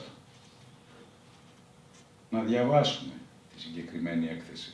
Ποιους συνάντησε στην Αθήνα και ποιους βοήθησαν τελικά οι Ηνωμένες Πολιτείες εδώ και ποιοι ενθυλάκωσαν τη συγκεκριμένη βοήθεια χωρίς αναπτυξιακή προοπτική για τον τόπο. Μοιάζει λοιπόν το σκηνικό της περιοχής με εκείνο των παραμονών του Δεύτερου Παγκόσμιου Πολέμου? Ευθέως απαντώ. Τηρουμένων των αναλογιών αναμφισβήτητα μοιάζει. Ωστόσο, η ούτως ή άλλως ζωφερή προοπτική μιας ενδεχόμενης επανάληψης σε περιφερειακό αρχικά επίπεδο γίνεται πιο ζωφερή λαμβανομένων υπόψη 2 παραμέτρων. Η πρώτη είναι η δράση αυτής της απίστευτης εταιρείας Erdogan Tours και ο υβριδικός πόλεμος που έχει εξαπολύσει στην Ευρώπη με πρώτες χώρες που πλήττει, την Ελλάδα και κατόπιν την Κύπρο, με την Ιταλία να είναι περίπου στην ίδια μοίρα. Η δεύτερη παράμετρος έχει να κάνει ευθέως με τις πηγές και τους δρόμους της ενέργειας, από τον Αραβικό κόλπο μέχρι την Ανατολική Μεσόγειο, καθώς και με τους ονομαζόμενους δρόμους του μεταξιού, θαλάσσιους, χερσαίους και σιδηροδρομικούς, στο βορρά και στο νότο. Όλα αυτά με αφαιρετικό τρόπο για την οικονομία της συζήτησης. Μια επισήμανση ακόμη, σε ό,τι αφορά στο σκηνικό μετά την 7η Οκτωβρίου, και πάμε στο επίκαιρο μήνυμα του όχι για το σήμερα της Ελλάδας και για τον κόσμο της Δύσης, που μετά την Ουκρανία είναι υποχρεωμένος να εστιάσει και στο Ισραήλ, αλλά και στην Κύπρο. Χωρίς περιστροφές, θα σας πω ευθέως ότι το χτύπημα της 7ης Οκτωβρίου από τη Χαμάς. Υπηρέτησε πρωτίστως και σε αυτό συνηγορεί και η δημοσιοποίηση των ομοτήτων από τους θύτες έναν και μόνο στόχο. Το σύμβολο της περιφερειακής ισχύως που αναμφισβήτητα ακούει στο όνομα του Ισραήλ να μετατραπεί σε σύμβολο υποταγής στο τζιχαντιστικό Ισλάμ, του οποίου την ηγεσία διεκδικούν από κοινού το Ιράν και η Τουρκία. Χώρες που παρά τα διαφορετικά χαρακτηριστικά τους, η μια θεοκρατική και η άλλη υποτίθεται δυτικόστροφη, τουλάχιστον αυτό βαφκαλίζονται σε κάποιες χώρες της Δύσης, έχουν ένα κοινό σημείο συνοχής και σύγκλησης. Αληθορίζουν προς τη Μόσχα, βρίσκονται στην αγκαλιά του Πεκίνου εδώ και αρκετό καιρό και ερίζουν για την ηγεσία του ριζοσπαστικού μουσουλμανικού τζιχαντιστικού κόσμου. Η Τουρκία έχει πιο ξεκάθαρα χιτλερικά χαρακτηριστικά σε πολλά επίπεδα. Από τη θεωρία του ζωτικού χώρου που την ονομάζει γαλάζια πατρίδα, ως τις καταλήψεις ή τους επικισμούς που τους ανοίγαγε σε επιστήμη διαχρονικά. Αλεξανδρέτα, Κύπρος, Βόρεια Συρία, Βόρειο Ιράκ και μιλώντας για τα όρια της ψυχής του Τουρκού, ακούσαμε και την αναφορά Ερντογάν τόσο στη Γάζα όσο και στη Θεσσαλονίκη, πριν κάποια 24 ώρα. Το τι αντιμετώπισε ο ελληνισμός το 40 λίγο πολύ μας είναι γνωστό. Το πώς το αντιμετώπισε, όσο και αν το κράτησαν κάποιοι εφτασφράγιστο μυστικό ή αλλοιωμένη αλήθεια επί 83 χρόνια, ακόμη μπορούμε να το αντιληφθούμε. Εισέφερε αρκετά πράγματα η τοποθέτηση του κυρίου Μελετόπουλου. Θα πω κι εγώ μερικά. Το 40 δεν είχαμε κοινωνία και οικονομία υπό την διαλεκτική της παρακμής. Γι' αυτό και δεν οδηγηθήκαμε στην κατάρρευση. Είχαμε πνευματική ηγεσία σε ετοιμότητα και συναγερμό, ικανή να υιοθετήσει γενναία πολιτική και να στηρίξει όλη την προσπάθεια αντιμετώπισης του άξονα, ικανή να διαμορφώσει κοινωνική ανάταση. Έτσι ήρθε η νίκη στο μέτωπο της Αλβανίας και η ηρωική αντίσταση στις δυνάμεις της Γερμανίας στην εισβολή του 41. Σήμερα, φίλες και φίλοι μου, τι έχουμε? Έχουμε ολική έκλειψη, δυστυχώς, του πνευματικού κόσμου. Μια αξιοσέβαστη στο παρελθόν πνευματική ηγεσία και μια πανεπιστημιακή κοινότητα που αργά αλλά σταθερά κατέληξε να είναι προσανατολισμένη αποκλειστικά στο κυνήγι ευρωπαϊκών προγραμμάτων. Στερούμαστε εκείνες τις πνευματικές, ηθικές, πολιτικές, μάχημες πρωτοπορίες που θα εμπνεύσουν τη νέα γενιά, που θα διαμορφώσουν τις προϋποθέσεις για επαναπατρισμό των επιστημόνων που πήραν των οματιών τους και έφυγαν από την Ελλάδα. Τούτη την ώρα έχουμε βάερους και ευήλιους κομματικούς ηγέτες, ικανούς να νικήσουν τον ηγέτη του αντίπαλου κόμματος, αλλά ολοφάνερα ανίκανους να οδηγήσουν σε αναγέννηση ένα παρακμιακό πολιτικό σύστημα, να εμπνεύσουν το λαό στην πίστη στον εαυτό του, να σαλπίσουν έναν επίμονο μεθοδικό αγώνα για την υπέρβαση της κρίσης που μαστίζει τον τόπο σε όλα τα επίπεδα εδώ και πάρα πολύ καιρό. Μια επισήμανση, επιτρέψτε μου, που αρκεί για να κατανοήσουμε τι καλούμαστε να συνειδητοποιήσουμε 83 χρόνια μετά το όχι. Δεύτερος Παγκόσμιος Πόλεμος και αδελφοκτόνος καταστροφικός εμφύλιος στην Κορέα. Τερματίστηκε στα 1953. Ο ελληνικός αδελφοκτόνος πόλεμος τερματίστηκε στα 1949. Λοιπόν, η Νότια Κορέα σήμερα είναι 12η οικονομία στον κόσμο, με προοπτική να καταστεί μέχρι 7η μέχρι το 2030. Η ελληνική οικονομία, με λιγότερο κράτος, βρίσκεται στην 55η θέση, έχοντας υποστεί στο όνομα της ιδιωτικοποίησης έναν ξεκάθαρο αφελληνισμό. Έχουμε οικονομική δραστηριότητα στον ελλαδικό χώρο, ναι, αλλά δεν έχουμε ελληνική οικονομία. Και αυτό δεν δείχνει να ανησυχεί κανέναν. Τούτος ο τόπος δεν ευτύχησε να έχει ποτέ μεταπολιτευτικά ένα κυβερνητικό επιτελείο που να θέσει ως πρωταρχικό στόχο να ξαναφέρει στην καρδιά, στο νου και στα χείλη του λαού μας τις πνευματικές δονήσεις των οδών του Κάλβου, τις ποιήσεις του Ελίτη, του Σεφέρη, του Ρίτσου. Δεν ευτύχησε να συνδιαμορφώσουμε ένα συλλογικό όραμα αντίστοιχο με τον πλούτο, τις προοπτικές, την κληρονομιά και την προνομιακή θέση της χώρας. Η πρόσκληση και η υποδοχή κάποιων ξένων επενδύσεων, φίλοι μου, δεν μπορεί να αποτελεί το κινητήριο όραμα ενός λαού, ούτε το πνευματικό και ηθικό, το πολιτικό του οπλοστάσιο για την αντιμετώπιση της οικονομικής του υποτέλειας, για την επανάκτηση της οικονομικής του ανεξαρτησίας. Αγαπητοί μου, η παρακμή ούτε εξυγχρονίζεται, ούτε εξορθολογίζεται. Όταν ένας λαός γνωρίζει, βλέπει ότι τον εκπαιδεύουν πολιτικό προσωπικό, μέσα ενημέρωσης, πνευματική ηγεσία σε αποδρομή, ότι δεν αποφασίζει για το μέλλον του, ότι δεν δικαιούται να αποφασίζει για την αξιοποίηση του εθνικού του πλούτου, ότι θέτει υποσυζήτηση ακόμα και τα όρια της κρατικής του κυριαρχίας, όταν ένας λαός αντιλαμβάνεται ότι έχει στερηθεί στην πράξη το δικαίωμα να διαχειρίζεται τις βασικές του υποδομές, τα αεροδρόμια, τα λιμάνια, τα τρένα του, με αντίτιμο να απολαμβάνει τα βασικά για τη ζωή αγαθά, τότε αυτός ο λαός αρνείται να συμμετέχει στα κοινά. Ιδιωτεύει ή στην καλύτερη των περιπτώσεων αποδέχεται ως μόνη βιώσιμη επιλογή το «ο σώζον εαυτόν σωθήτω», χωρίς ηθικούς φραγμούς, χωρίς ενδιασμούς.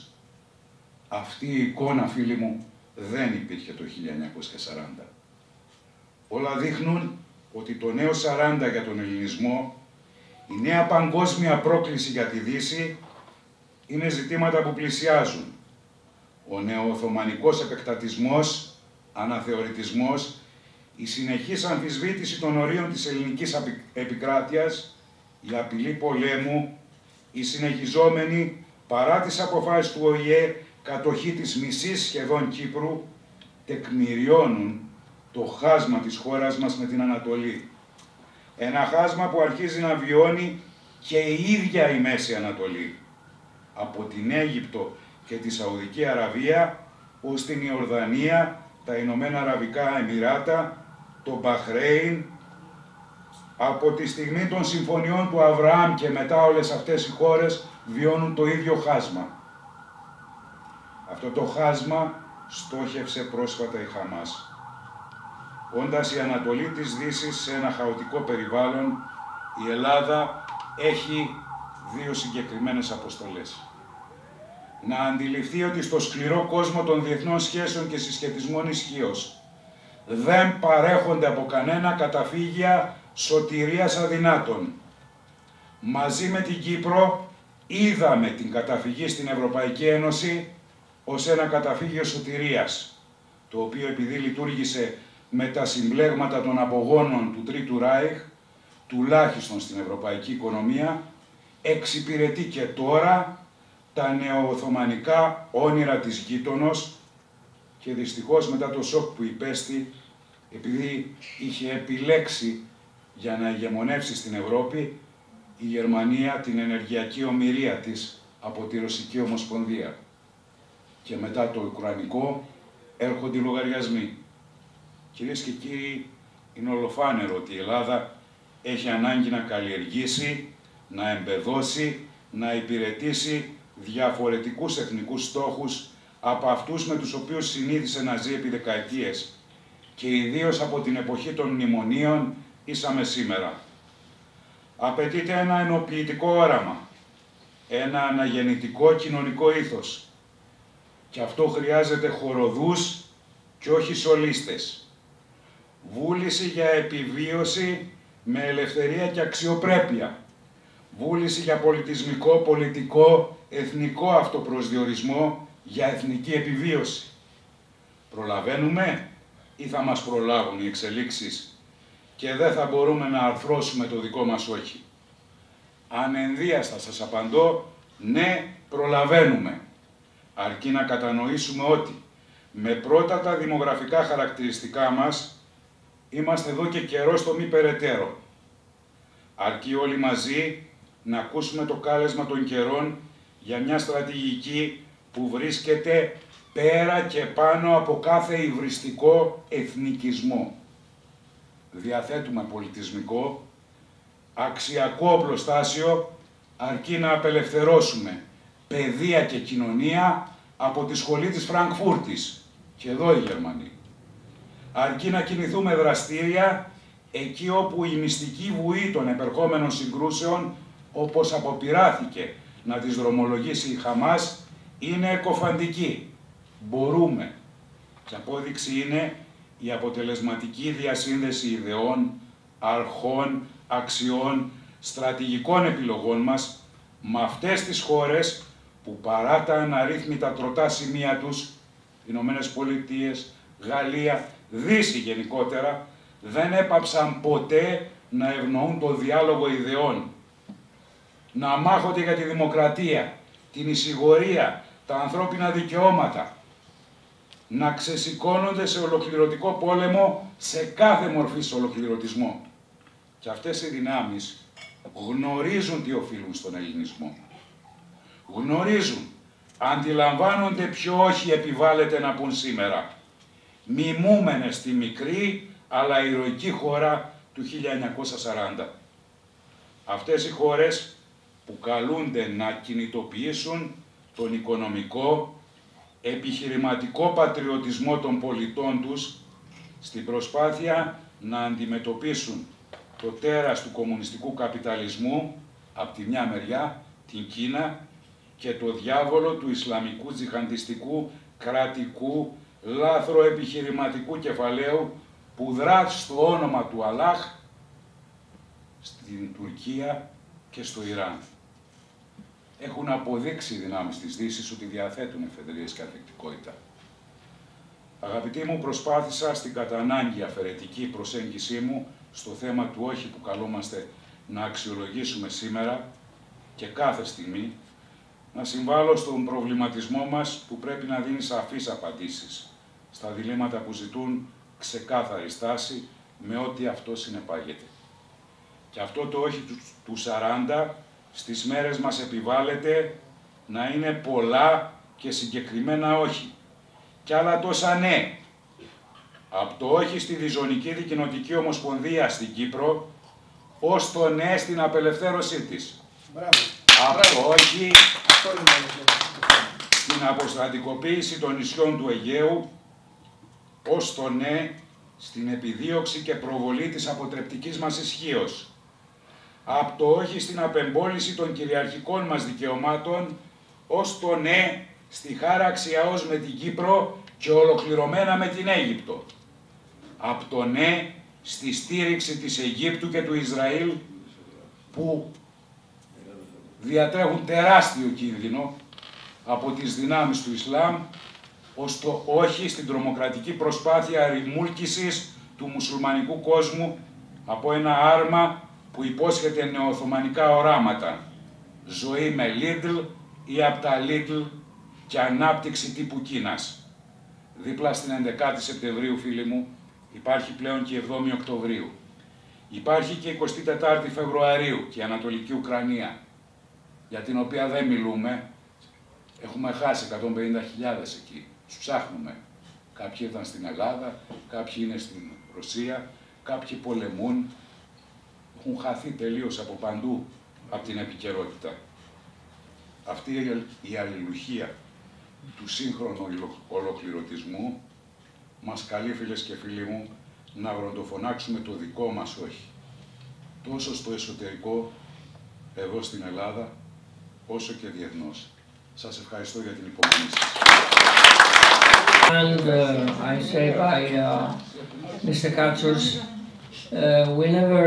I never figured that we'll have these three excellent speakers from Greece, and I think we should congratulate them. Δηλαδή, είμαι τόσο συγκινημένος να ακούσω τρεις για μένα προσωπικότητες της χώρας μας να μιλήσουν με τέτοιο τρόπο για μια ημερομηνία 28 Οκτώβριου 1940. Εγώ ποτέ δεν διανοήθηκα ότι θα έχουμε αυτούς τους εκλεκτούς ομιλητές απόψε και εγώ έμαθα πολλά απόψε και δεν θέλω να το χαλάσουμε αυτό, ούτε ερωτήσεις, τίποτα. Δεν υπάρχουν ερωτήσεις. Αυτοί τα είπαν και διαβάστε αυτά όταν θα πάρετε και τα βίντεο, πάρτε τους τηλέφωνο και μιλήστε στους ανθρώπους αυτού.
Sing the glory of the coming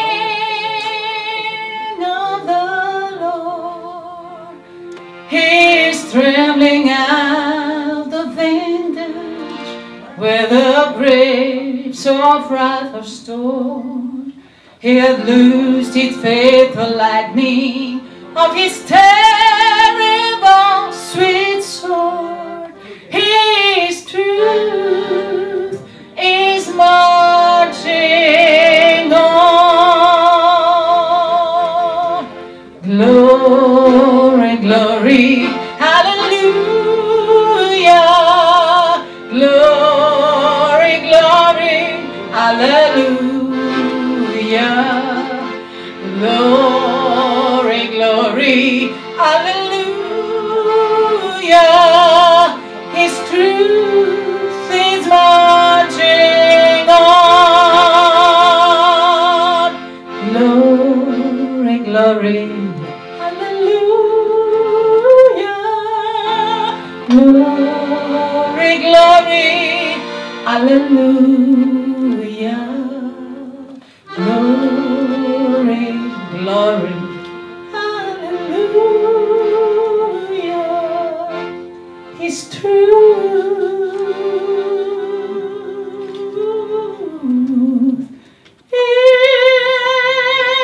is marching on.